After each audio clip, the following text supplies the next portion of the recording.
Hello guys! Magluluto na naman po tayo ngayon. For today's menu ay magluluto lang po tayo ng pang-merienda. Ayun po yung malagkit.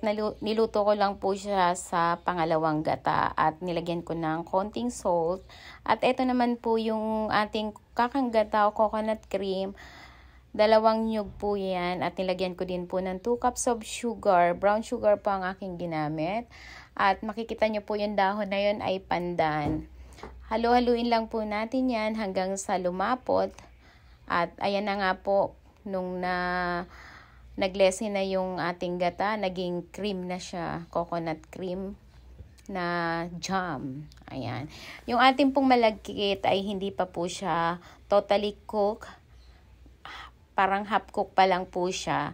At lulutuin pa po natin yan once na maihalo na natin lahat ng ating latik. Haluin lang po natin hanggang sa malagyan po ang ating malagkit lahat ng ating latik.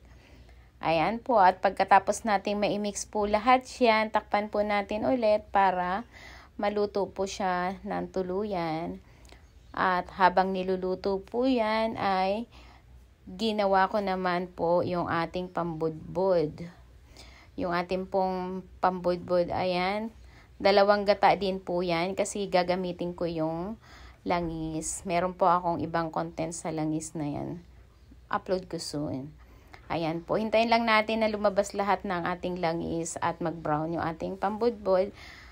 At ayan po. At pagkatapos po niyan, ready niya. Assemble na po natin yung ating malagkit sa ating tray.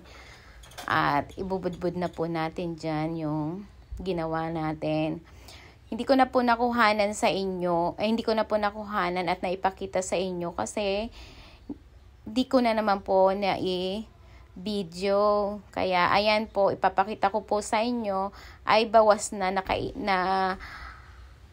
pagkalagay ko sa tray, kinain na po namin. Ayan po, bawas na po yan. Ayan. Thank you for watching guys.